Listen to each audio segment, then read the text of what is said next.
ponentes en este panel.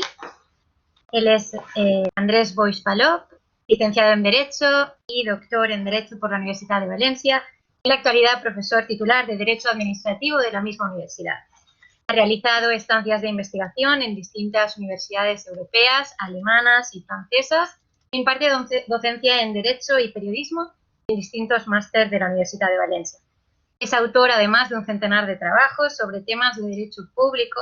Entre sus líneas de investigación preferente encontramos las relaciones entre el legislador y la administración en el ordenamiento jurídico español, las consecuencias para los derechos fundamentales derivadas de la actividad de la administración, o la regulación de los medios audiovisuales y la regulación pública de los mercados e intervención pública de la economía.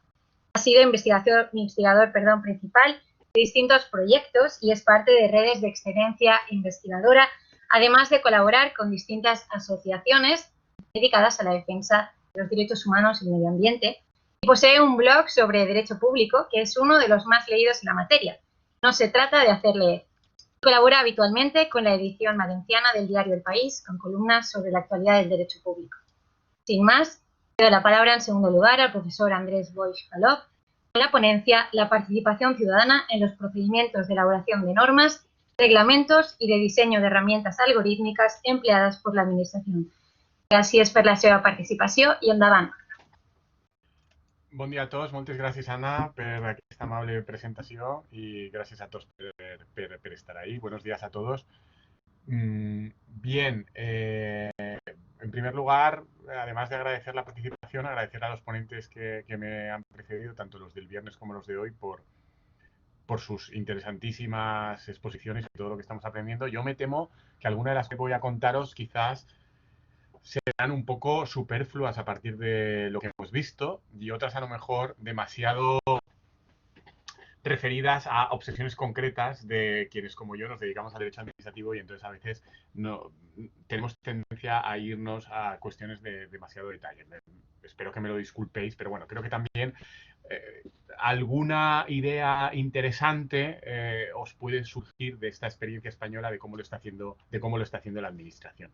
El título de mi ponencia, tal y como lo pacté con los organizadores en este panel, que va sobre los mecanismos de participación ciudadana, tiene que ver no tanto con la participación ciudadana, o no solo con la participación ciudadana en los procedimientos de elaboración de normas, reglamentos en España, que lo vamos a repasar brevemente, como y sobre todo, y eso es a lo que me referiría al final, de esta participación en el diseño de herramientas algorítmicas empleadas por la administración cuando tienen un carácter equivalente al de los reglamentos, es decir, ponen algún tipo de predeterminación normativa de la actuación o de la decisión que va a tomar la administración pública.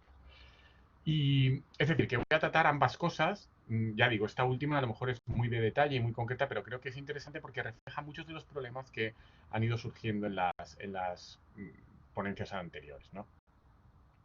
Para intentar acompañar mi exposición, uno nunca sabe en los entornos online si es mejor o peor utilizar una presentación de apoyo, porque en un entorno presencial, más o menos, nos hemos acostumbrado a que sí, que viene bien tener, aunque sea un apoyo visual de vez en cuando de algunas ideas, o aunque solo sea para tener el esquema a veces de lo que uno está diciendo, porque eso ayuda a la gente a ubicarse.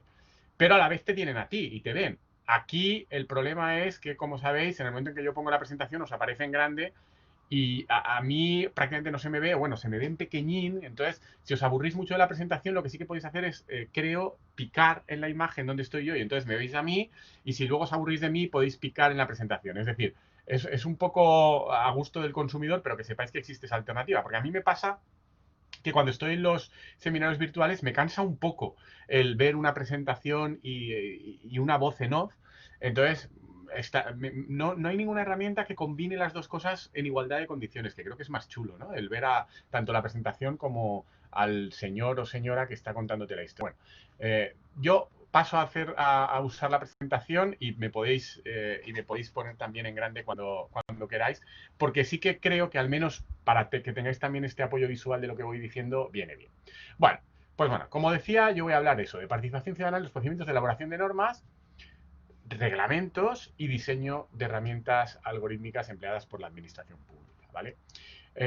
Sobre esto, algunas ideas que ya se han comentado y que creo que todos tenéis en la cabeza, pero que de alguna manera recuerdo mínimamente como introducción. Y es que en el fondo de lo que vamos a hablar es de participación ciudadana y calidad normativa, ¿no? En concreto, participación ciudadana y calidad normativa referida al diseño de algoritmos o programas empleados por la administración. Pero esto nos remite a todas las normas que se han asentado en la última década en el ordenamiento jurídico español en materia de calidad normativa y participación ciudadana. Sobre esto hay mucho publicado, alguno además por compañeros de facultad y de departamento. Pues bueno, la tesis que ha publicado recientemente Jorge es fantástica en el tratamiento que hace de esta materia. Hay algún trabajo también de una compañera de departamento, Claudia Jimeno, que está muy bien, ¿no? Incluso ella y yo juntos tenemos una cosa, ¿no? Sobre qué propuestas adicionales para ir más allá. Porque sobre esto la ventaja que tenemos, como casi todo en la vida, pero bueno, en este caso es así, es que podemos ver lo que se hace en otros sitios y podemos copiar. Y es bastante complicado que en casi ningún ámbito de la vida uno a nivel individual sea el que mejor lo hace, con lo cual, a poco que uno sea capaz de identificar a otros que lo hacen bien, puede aprender mucho, desde cómo dar las clases a lo que sabe de derecho, a cualquier otra cosa. Y a los países les pasa lo mismo, es decir, es bastante complicado que uno sea el que mejor lo está haciendo en algo en concreto. No hace falta ser el peor para tener cosas que aprender. Entonces, en materia de calidad normativa, pues evidentemente España ha podido aprender y tiene mucho que aprender de otros países de la Unión Europea, de otros países del mundo occidental y de las distintas iniciativas e impulso que tanto la Unión Europea como la OCDE llevan haciendo estos años, ¿no? Entonces, digamos que tenemos la suerte de tener un gran abanico, una paleta muy colorida de prácticas diversas y de buenas prácticas de las que podemos ir cogiendo cosas. Y eso es lo que más o menos hemos hecho, al menos en la última década. En España lo cierto es que teníamos bastante desatendida esta cuestión. Hay trabajos fantásticos. A mí me gusta mucho un trabajo de un compañero de Derecho Administrativo de la Universidad Autónoma de Madrid que se llama Eduardo Melero, que hizo su tesis doctoral sobre la elaboración de reglamentos. Y una de la parte de la tesis doctoral era que él contaba cómo se elaboraban los reglamentos y cómo era este proceso de participación ciudadana. Entonces él, la verdad es que se preocupó mucho de analizar cómo estaban funcionando los mecanismos tradicionales de participación, que básicamente no funcionaban. Y de hecho teníamos, y él lo analizaba de una forma muy inteligente. Él comparaba los mecanismos de participación ciudadana que teníamos para la elaboración de reglamentos durante el franquismo y los que teníamos todavía en la primera década de este siglo. Y la conclusión a la que llegaba era que eran los mismos, levemente matizados por alguna jurisprudencia del Tribunal Constitucional que había dicho, bueno, hombre, habría que ser algo más exigentes a la hora de entender que la administración pública, cuando hace un reglamento que afecta directamente a un colectivo más o menos identificable, no es que sea voluntad de la administración decidir si les da audiencia pública y recaba su opinión, un poco según el criterio de la administración, sino que habrá que entender que en algunos casos está esto más o menos obligado, pero poco más. Era una participación que se parecía mucho a esta idea de democracia orgánica, en la que había una previa identificación de colectivos profesionales, familiares, etcétera, etcétera, que la administración tenía interlocución con ellos y básicamente, más allá de darles a ellos el texto y ver lo que opinaban, había poca cosita más, ¿no? Ya digo, hay algunos trabajos de Eduardo Melero muy, muy simpáticos porque compara las pautas de cómo durante el franquismo se hacían los reglamentos con las pautas de participación posteriores y le sale que son las mismas. Bueno, pues esto afortunadamente ha cambiado y ha cambiado sobre todo en la última década. Ya sabéis que a partir de la Ley de Economía Sostenible ahí se metieron, que es del año 2011, se metieron unas primeras previsiones en la materia y luego, bueno, eh, el gran impulso se da en la Ley del Procedimiento Administrativo nueva del año 2015, que es la Ley 39/2015. En esta norma, como sabéis, una de sus grandes novedades es que se introduce todo un título nuevo en la ley, que antes no existía, el título sexto, dedicado exclusivamente a cuestiones de calidad normativa. Tiene cosas muy buenas este título, tiene alguna mala, y una mala que tiene que ver con un reflejo condicionado de la administración del Estado hacia el ordeno y mando respecto de las administraciones autonómicas, hasta el punto de que la sentencia del Tribunal Constitucional 55/2018, que no voy a ponerme ahora a explicar, pues bueno, más o menos ha matizado muchas de las cuestiones y consideraciones y principios en materia de calidad normativa y procedimientos de elaboración de normas que en ese título sexto de la Ley de Procedimiento Administrativo se establecían y cuya pretensión era tener carácter básico, es decir, que todas las administraciones públicas, incluyendo las autonómicas y locales, tenían a partir de ahí, y respetando siempre eso, que desarrollar sus propios procedimientos con algo más de detalle. Y bueno, el Tribunal Constitucional matiza esto y dice que le da más libertad a las comunidades autónomas para diseñar procedimientos propios, no teniendo necesariamente que seguir exactamente el esquema que prevé la norma. Dicho lo cual, esto tampoco es muy importante porque la norma no es tan completa como para impedir que cada autonomía luego desarrolle las cosas un poco como quiera, y porque lo que está reflejando la norma son unos consensos que nos vienen tanto de la Unión Europea como de la OCDE en los que nos tenemos que integrar. Y las comunidades autónomas, el tipo de procedimientos que están desarrollando no son sustancialmente distintos a estos. Un elemento que va a aparecer a lo largo de toda mi exposición y que creo que es obvio a estas alturas es la importancia clave de la participación ciudadana. Es decir, una de las cosas que hacen estos textos nuevos es tratar de reforzar que de verdad a la hora de elaborar normas, a la hora de elaborar disposiciones que luego van a determinar cómo actúa la administración pública y determinar las relaciones de la administración pública con los ciudadanos y cuál es el rango de derechos que muchas veces los ciudadanos van a tener en sus relaciones con la administración, o en sus relaciones incluso privadas, económicas, cuando hay una regulación administrativa sobre ellas. Bueno, pues es muy importante garantizar una participación ciudadana que, para ser eficaz, ha de ser efectivamente porosa y útil. Ya sabéis, además, esto está muy explicado, simplemente lo recuerdo, que esta participación ciudadana se entiende que es muy importante a dos efectos como mínimo. Uno, para legitimar más democráticamente el resultado final. Esto no significa que sin la participación democrática no haya una legitimación democrática del resultado final, porque en la medida en que es resultado de una habilitación normativa o de un mandato normativo recogido en una ley, por un lado lo es. En la medida en que es desarrollada y aprobada por gobiernos que tienen una legitimación democrática indudable, también lo es. es ya sabéis que esa legitimidad ya existe, pero bueno, al tener unos mecanismos verdaderamente porosos de participación democrática, lo legitimas un poquito más, lo cual tiene importancia en unas sociedades en las que, pues como Peter Mayer, por ejemplo, ha estudiado en ese libro casi póstumo de hace unos 5 o 6 años, y en el que se describe con un grado de anticipación sorprendente todos los mecanismos y momentos de desafección ciudadana que estamos viviendo en las democracias occidentales. Pues bueno, no está nunca de más el intentar legitimar un poquito más estos procesos. Y la segunda razón, y es la más importante, al menos desde una perspectiva interna administrativa, es para que la norma sea mejor. Es decir, la idea es que si tú tienes una participación ciudadana que funciona, pues vas a tener probablemente a mucha gente que te va a ayudar a hacer la norma mejor, que te va a señalar problemas, que te va a señalar incoherencias, que te va a indicar cuestiones donde la regulación puede ser distinta, que te va a indicar cuestiones donde la regulación, por lo que sea, no satisface a colectivos, y a veces lo podías tener claro antes o no. Es decir, estos procesos, si se hacen bien, enriquecen mucho el resultado final, lo hacen mejor. De esto se trata. Y por eso, además, son procesos en los que, para lograr la calidad normativa, no solo hay participación ciudadana, aunque es un elemento muy importante, sino que hay participación también de otros órganos, necesidad de hacer informes cada vez más exhaustivos y cada vez de más tipos, pues que van desde la evaluación del impacto económico a la evaluación de la propia cuestión de la simplificación normativa, a la evaluación de los impactos de género, etcétera, etcétera, etcétera. Es decir, esto está pensado sobre todo para garantizar que el resultado final sea mejor, que es de lo que se trata. Y segunda idea básica, además de la importancia clave de la participación ciudadana, íntimamente relacionada con ella, porque coadyuva a ella, tenemos un nuevo paradigma tecnológico que se ha desarrollado en las últimas décadas que hay que usar.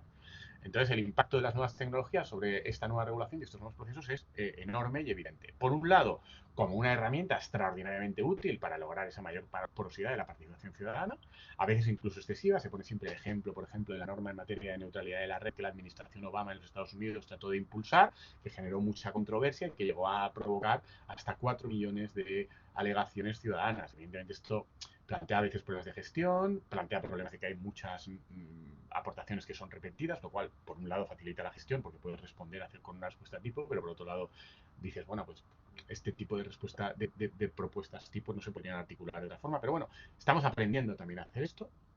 Y luego hay un segundo elemento que tiene que ver con el impacto de las nuevas tecnologías, que es al que me referiré al final, que es que las nuevas tecnologías, por un lado, impactan en las posibilidades de tener instrumentos mejores para vehicular esta participación, pero por otro lado, ojo, vamos a tener nuevas tecnologías que van a sustituir en algunos casos a los redes como instrumentos de predeterminación de la actuación de la administración cuando estamos hablando de sistemas automatizados o del uso de algoritmos que van a tomar decisiones. Ojo, que respecto de estos tenemos tendencia a ver las nuevas tecnologías como instrumento de participación, pero no tenemos que perder de vista que también las nuevas tecnologías, al poder ser utilizadas para eso, vamos a tener que empezar a pensar en cómo diseñamos mecanismos de participación para el establecimiento de este tipo de herramientas. ¿Vale? Bueno, muy rápidamente, no me voy a detener en esto porque no es el centro de mi intervención por un lado y por otro lado porque más o menos ya lo sabéis, pero simplemente recordaros brevemente el título sexto este nuevo de la Ley 39 de 2015, que es el que se refiere a la mejora de la calidad normativa en España, cómo está estructurado, cómo se basa.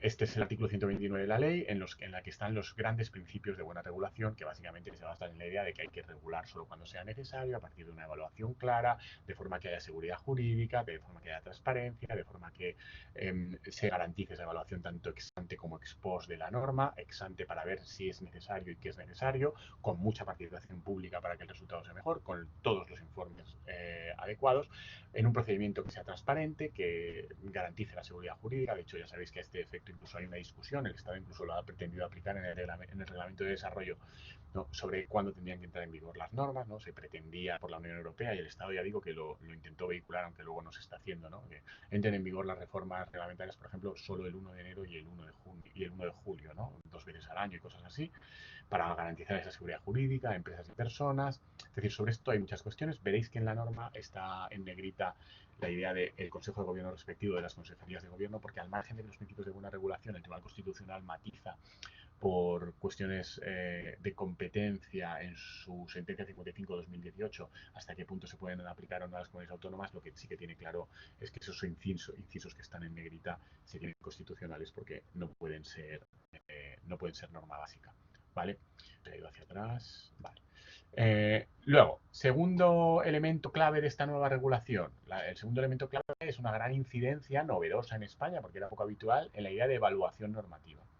Es decir, se exige por primera vez que las administraciones públicas, cuando hacen sus reglamentos, bueno, ojo, esto se me ha olvidado decirlo, yo creo que lo sabéis todos, pero por si acaso lo reitero, estas normas se aplican tanto a la elaboración de normas reglamentarias como a lo que llamamos el proceso prelegislativo. Es decir, cuando es el gobierno el que está en el origen de una ley, porque esa ley se aprueba tras un proyecto de ley. Ese proyecto de ley tiene un proceso de elaboración interno dentro de la administración que se equipara en esta norma al proceso de elaboración de un reglamento. Y todo este tipo de reglas en materia de calidad normativa se aplican tanto a reglamentos como a la elaboración de anteproyectos de ley, con la idea de que estos anteproyectos de ley tengan este proceso de maduración en la misma medida para garantizar su calidad. Ventaja de esto, suelen ser mucho mejores. Desventaja, es mucho más lento ahora hacer un proyecto de ley.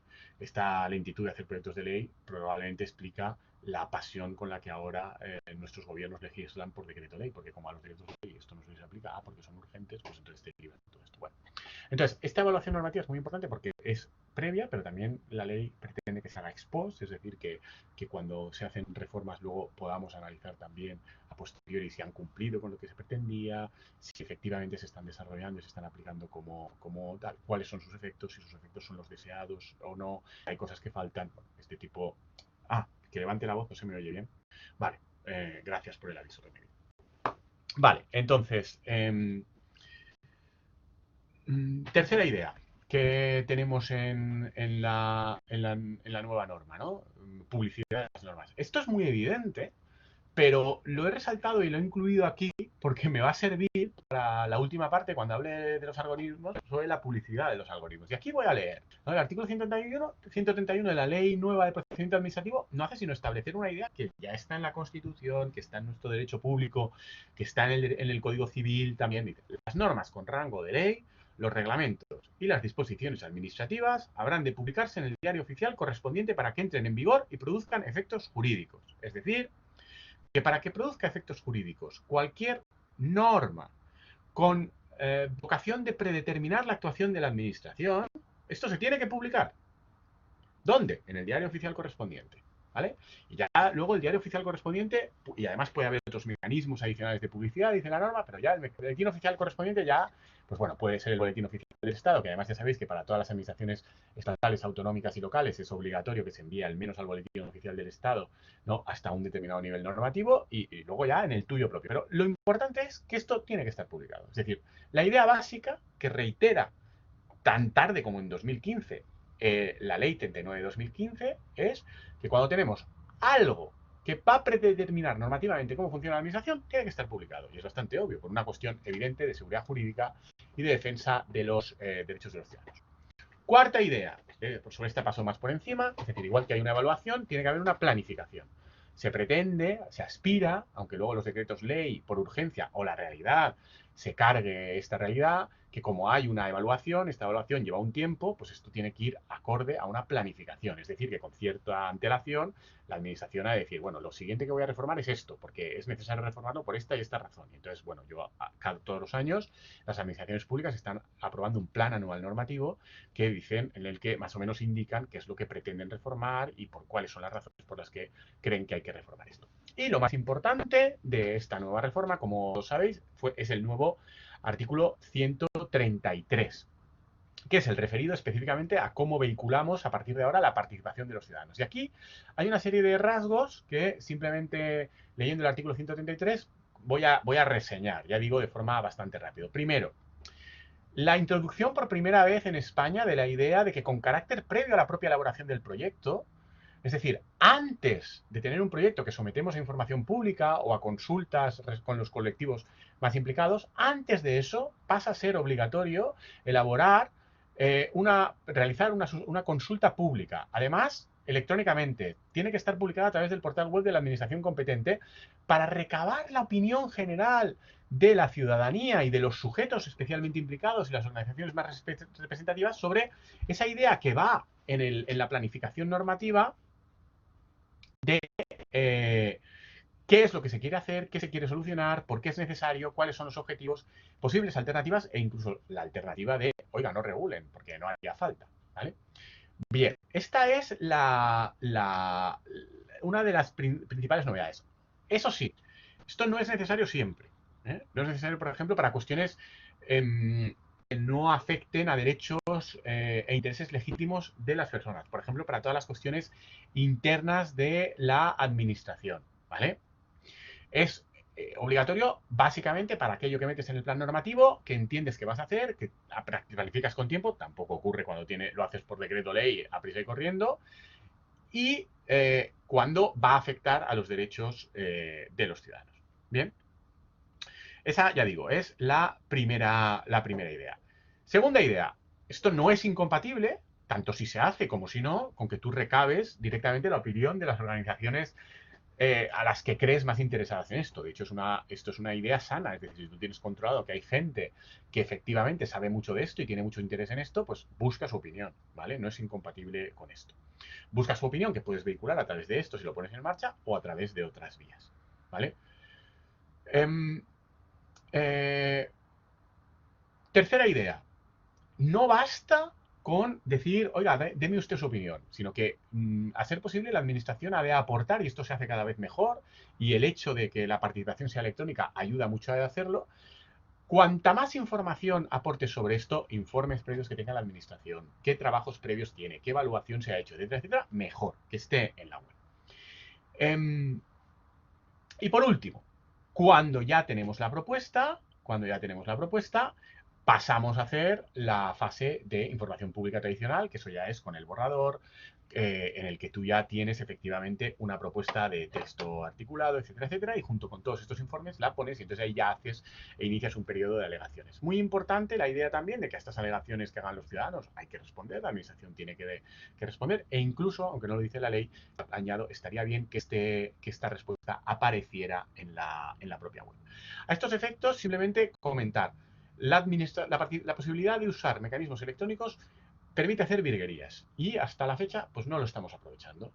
Permite hacer virguerías a los ciudadanos también, organizar campañas de presión, campañas de inundar con mails, por ejemplo, la que os comentaba yo que le ocurrió a la administración Obama, pero también permitía a la administración pública de forma imaginativa cribar a quien le envías la información. Se pueden utilizar redes sociales. Si de verdad quieres usar esto, se pueden hacer muchísimas cosas. Y a efectos de responder yo creo que como tenemos la posibilidad de responder fácilmente también por vía electrónica, creo que está cada vez menos justificado el que no se respondan y nos expliquen algunas decisiones.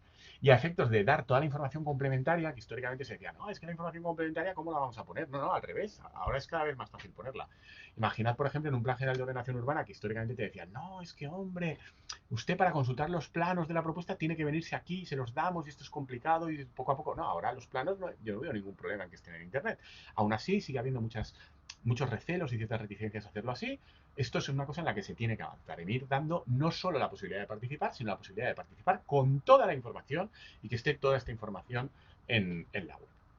Primer vector en el que el hecho de que tengamos Internet y nuevas tecnologías ha cambiado las cuestiones. Segundo vector en el que han cambiado las cuestiones. Ojo, ahora Internet y la inteligencia artificial y los algoritmos hace que las administraciones cada vez más empleen herramientas algorítmicas en vez de reglamentos. Es decir, que empleen herramientas algorítmicas que tienen un valor normativo. ¿Un valor normativo por qué? Pues porque predeterminan lo que va a hacer la administración. Lo que antes hacía el reglamento, que es decir, cuando A y B, entonces C, o cuando A y a partir de una evaluación determinada, entonces D, ahora eso, además de un reglamento, junto a un reglamento, o a veces en sustitución del reglamento, lo hace un algoritmo, lo hace un programa, que es el que la administración decide utilizar para esas revisiones automatizadas y que es el que va a determinar si concurren A y B, ¿no? Lo analiza, lo evalúa y ¡pum! Si concurre en C. O si concurre A con una determinada evaluación de esas circunstancias, que hace a veces el propio algoritmo, porque cada vez más son los algoritmos los que evalúan, los que computan, entonces D. Bueno, pues esto, hay un profesor estadounidense que tiene un libro fantástico que se llama Código 2.0, que se llama Lawrence Lessig, que ese es el libro en su última edición, que explica muchas cosas sobre cómo funciona el código informático en su aplicación al derecho. Pero tiene una idea larvada en todo el libro que a mí me resulta muy interesante, que es básicamente que él dice algo así. Pone, de hecho, este ejemplo. Dice, ojo, que es que a día de hoy los ciudadanos americanos, los derechos efectivos que tenemos ya no son los derechos que nos dice, por ejemplo, los derechos constitucionales, la primera enmienda a la Constitución en materia de libertad de expresión. La libertad de expresión de un ciudadano americano ya no depende tanto de ese código jurídico articulado por la primera enmienda, sino de un código informático articulado a partir de unos mecanismos que tiene tanto la administración como, ojo, incluso algunas empresas privadas, respecto de lo que es free speech que va a ser admitido y de lo que es free speech que va a ser borrado. Y luego ya usted recurra, pero de momento yo lo borro porque un algoritmo me dice que eso no se puede publicar. Desde un pezón, sea un pezón porque es pornografía, sea un pezón porque es una campaña de prevención del cáncer de mama, a determinadas expresiones malsonantes, etcétera, etcétera. En la medida en que, dice Lessig, cada vez más van a ser algoritmos los que van a determinar cuál es el efectivo ámbito para nuestra libertad de expresión, habrá que ir asumiendo que estos algoritmos hay que empezar a tratarlos como lo que son, predeterminación normativa. Y si los usa la administración pública, reglamentos, porque lo que predetermina normativamente lo que hace la administración son reglamentos. ¿Cuál es la regulación vigente para encuadrar esto en España? Pues muy laxa. En 2015, además de esa ley del procedimiento administrativo común, que regulaba ese nuevo título sexto con la calidad normativa y la participación ciudadana para la elaboración de reglamentos o proyectos de ley, se aprobó a la vez una ley gemela de esa 39-2015, que es la 40-2015, que es la ley de régimen jurídico del sector público. Y ahí hay un artículo 41 sobre actuación administrativa automatizada. Y fijaos qué poquito regula. El 41.1 dice lo que es la actuación administrativa automatizada, pues bueno, cuando cualquier acto o actuación se realiza íntegramente a través de medios electrónicos en el marco de un procedimiento administrativo. Bueno, pues eso es automático. Un algoritmo que corre y toma la decisión él, o llega a la última conclusión, o hace el acto administrativo. Bueno, 41.2. ¿Cómo regulamos esto? Fijaos qué parca es la regulación. En caso de actuación administrativa automatizada, deberá establecerse previamente el órgano u órganos competentes, según los casos, para la definición de especificaciones, programación, mantenimiento, supervisión y control de calidad. Es decir, bueno, ¿quién es el responsable de esto? Pues claro, ¿quién es el responsable de definir este reglamento, este programa, este algoritmo que corre? Y en su caso, ¿quién es el responsable de la auditoría del sistema de información y su código fuente? Es decir, ¿qué organismo administrativo ha de controlar cuál es el código fuente de este programa o este algoritmo que corremos? Asimismo, se indicará el órgano que debe ser considerado responsable a efectos de impugnación, que normalmente será el primero, ¿no? El órgano responsable de la definición de especificaciones, pero pues, bueno, podría ser otro. Pero bueno, básicamente la ley lo que dice es, defíname usted estos tres órganos, el que define las especificaciones y programación, el que en su caso hará la auditoría de que el código fuente funciona bien, y ante quién se impugna esto cuando afecte a un derecho de un ciudadano. Bueno, esto yo creo que estaremos de acuerdo en que estamos hablando de una regulación muy parca, Esto es muy poco para lo que ya están haciendo los algoritmos en España, y no digamos lo que van a hacer en el futuro, porque viendo lo que hacen ya en otros países como Estados Unidos, donde de estos algoritmos depende que te den o no la ayuda para vivienda, la ayuda social, depende o no el despliegue policial, dependen o no, incluso en algunos casos, la efectiva imposición de sanciones, o que te entiendan más probablemente culpable, y no solo te ponen la sanción, sino que te ponen más pena, ¿no? Es decir, y China, como dice Jorge, es decir, es que viendo lo que se está haciendo por ahí, es bastante fácil prever lo que se va a hacer aquí. En España ya tenemos, por ejemplo, en materia de violencia de género, un algoritmo que es Biogen, que es el que se dedica a prever a dónde hay que enviar los recursos policiales para prevenir posibles casos de violencia de género. Y a partir de ese algoritmo no solo se prevé dónde puede haber problemas, sino que incluso hay unos perfiles de peligrosidad de los denunciados, que no se usan, eso sí, para tomar medidas, ni para tomar medidas sancionadoras, ¿no? Al menos de momento, o al menos que sepamos. Y, por ejemplo, el bono eléctrico, las ayudas en materia eléctricas, ya las decide un algoritmo, ¿no? Y de nuevo, es la decisión administrativa viene condicionada por ese algoritmo. ¿Por qué? Entonces, en primer lugar, ya digo, es parco para lo que ya se está haciendo y lo que previsible se va a hacer. Pero además es insatisfactorio, porque, por ejemplo, no dice en ningún caso que esto tenga que ser publicado. Y habíamos visto que una cosa obvia es que cuando algo define el Estatuto de Derechos de un ciudadano, tiene que estar publicado. ¿Por qué el algoritmo que define a quién le damos el bono social no está publicado? Y hay quien podría decir, oye, pues no está publicado porque no hace falta, porque si hay un reglamento que dice a partir de cómo se da el bono social, no tiene por qué. Bueno, pues que se publique. Pues si ese reglamento lo ejecuta un algoritmo, habrá que saber si el algoritmo lo está ejecutando bien o no, digo yo. Y no veo el problema de que se diga de forma muy sencilla que esto hay que publicarlo. Ya está. En general, es insatisfactoria la regulación. ¿Por qué? Porque si tenemos claro que en determinados contextos esto está ejerciendo funciones de predeterminación normativa de cómo va a actuar la administración, que esto es un código 2.0 que hace muchas veces las funciones del código 1.0, en esos casos, todas esas garantías que decíamos que tiene que tener un reglamento, pues habrá que aplicárselas. La primera, la publicación. La segunda, si hablamos de calidad normativa y diseño de algoritmos, ¿por qué todo este procedimiento de participación previa a la hora de definir cómo es un reglamento no pensamos que tendría que ser también exigible respecto de los algoritmos? Y aquí es donde yo os hago un poco la propuesta que tengo por escrito de que en estos casos, cuando el algoritmo está actuando como si fuera norma e impone a la administración una forma de actuar y determina de esta forma el Estatuto de Derechos de los Ciudadanos en su relación con la administración, esto es como un reglamento en la práctica y hay que aplicarle todas las garantías típicas de los reglamentos. La primera, la publicación. La segunda, que el proceso de elaboración tendrá que hacerse con estas garantías. Y la tercera, la posibilidad de impugnar en todo momento, no solo la decisión concreta, sino el propio algoritmo, que es lo mismo que pasa con los reglamentos. ¿Tenemos esto en España en la regulación vigente? No.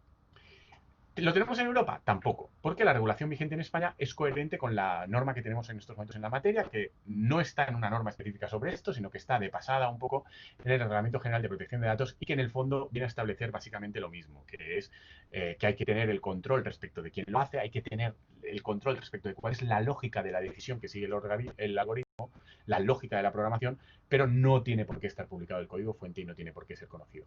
¿Qué está pasando por ahí en países europeos? Pues está pasando que inicialmente se aceptaba este estado de cosas más o menos equivalente al español, pero poco a poco estamos empezando a ver decisiones cada vez más exigentes. Desde la famosa decisión Siri del tribunal holandés de principios de este año, que tumba un algoritmo que estaba diseñado para el control del fraude porque entiende que tiene una afección excesiva a la intimidad de las personas y por una serie de razones adicionales, pero por estas razones, hasta cada vez más la exigencia de que esto al menos sea publicado. Esta es la primera exigencia, la más obvia, que esto sea publicado. En Estados Unidos la tendencia actual es la contraria, que no tiene por qué ser publicado, y además aquí influye mucho que ellos digan, no, es que esto lo contrato con empresas privadas y los derechos de propiedad intelectual de estas empresas privadas se verían afectados si lo publicáramos. Pero bueno, esto no parece satisfactorio si lo que está en el otro lado de la balanza son los derechos de los ciudadanos a conocer cuál es la predeterminación normativa con la que va a actuar la administración. Básicamente podemos hablar mucho de esto, pero esto es un poco lo que os quería contar. Si queréis algo más detalle con las propuestas, hay un artículo que publiqué yo a principios de año en esta revista, en la revista de Derecho Público, Teoría y Método. Está en internet, simplemente ponéis los algoritmos son reglamentos, revista de Derecho Público, Teoría y Método, o los algoritmos son reglamentos Andes Boys, y os aparece la propuesta, donde un poco se desarrolla más toda esta idea. Yo creo que es muy importante tener claro que si hablamos de participación ciudadana y de la importancia que tenemos claro que tiene, y por eso la hemos ido mejorando y cada vez más en los procesos normales de aprobación de reglamentos, pues evidentemente poco a poco, con los matices que queráis y las adaptaciones que queráis, tenemos que trasladar esta misma reflexión a la aprobación de los algoritmos o del diseño de los algoritmos que la administración pública va a utilizar para definir nuestro estatuto jurídico en tanto que ciudadanos cada vez más. Es decir, estas garantías las tenemos que trasladar, traducir y ya digo, como queráis, con todas las matizaciones o adaptaciones que sean necesarias. Pero la idea base es exactamente la misma y la tenemos que adaptar. Y básicamente esto es lo que os quería contar. Muchísimas gracias y ya cedo la palabra al otro ponente, a Lorenzo, o si queréis hacemos las preguntas ahora. Eso